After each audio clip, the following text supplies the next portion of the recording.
இன்றைய தமிழக முதல்வர்,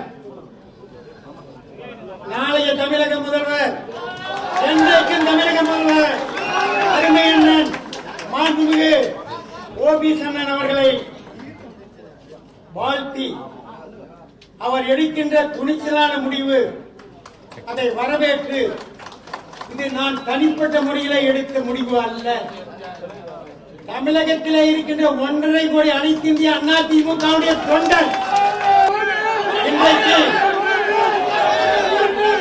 நாமக்கல் நாடாளுமன்ற உறுப்பினர் பி.ஆர். சுந்தரம், கிருஷ்ணகிரி நாடாளுமன்ற உறுப்பினர் அருமை சகோதரர் அசோக் குமார் இருவரும் வந்திருக்கின்றோம்.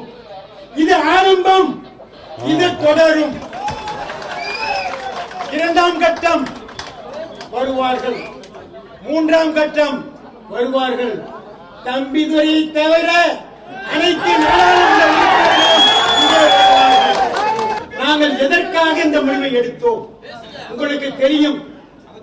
புரட்சி தலைவி மாண்புமிகு அம்மா அவர்கள் 75 நாட்கள் அப்போலோ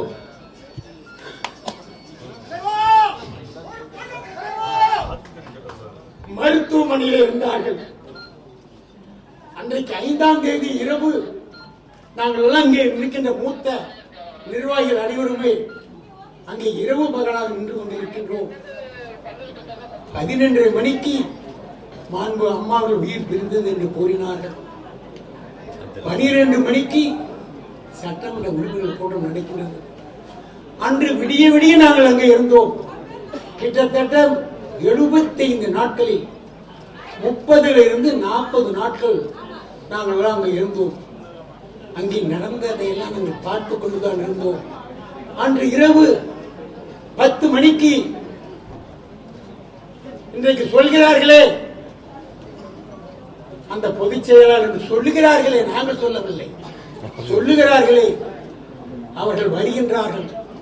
பின்னால் 15 பேர் படை, அருமை அண்ணன் பி.எச். பாண்டியன் அவர்கள் நாங்கள் எல்லாம் இருக்கின்றோம். அந்த உடை ஜேம்ஸ் பாண்ட் உடை என்று அண்ணன் கூறினார்கள். அதை நாங்கள் கண்ணிலே பார்த்தோம். ஏன் அம்மா அவர்கள் இறந்து விட்டார்கள் செய்தியை சொல்வதற்கு சுடிதாரில் வர வேண்டுமா?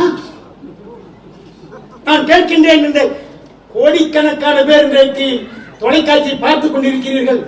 தமிழக மக்களே தீர்ப்பு கூறுங்கள். அம்மா அவர்கள் உடல் அங்கே இருக்கின்றது, நாங்கள் எல்லாம் அழுது கொண்டிருக்கின்றோம். நீ சுடிதாரிலே வருகின்றாயே, நியாயமா? ஒரு சொட்டு தண்ணீர் இருந்ததா உன்னுடைய கண்ணில்? பின்னால் 15 பேர்கள் குடும்பம் வருகின்றது. நாங்கள் எல்லாம் பார்க்கின்றோம். எங்களை அனுமதியுங்கள், அம்மாவின் உடலை நாங்கள் பார்க்க வேண்டும், பார்க்க வேண்டும் என்று கேட்கின்றோம். அனுமதிக்கவில்லை. செல்கின்றார்கள் ஒவ்வொருவராக 15-20 பேர் உள்ளே சென்று கொண்டு எதற்கு சென்றார்கள்? வந்து கூடுகிறார்கள், குழாவுகிறார்கள். யாரை முதலமைச்சராக ஆக்க வேண்டும், என்ன செய்ய வேண்டும் என்று அங்கே சதித்திட்டம் நடக்கின்றது. மோடி வருகின்றார், இவர் கட்சி சீப்படுத்தி தலை செய்வார். தம்பிதுரை அம்மாவின் உடல் அங்கே இருக்குது, நாங்கள் அழுது கொண்டு இருக்கின்றோம். தலை செய்வார் தம்பிதுரை. ஒரு சொட்டு தண்ணீர் இருந்ததா அவருடைய கண்ணிலே? ஒரு சொட்டு கண்ணீர் இருந்ததா?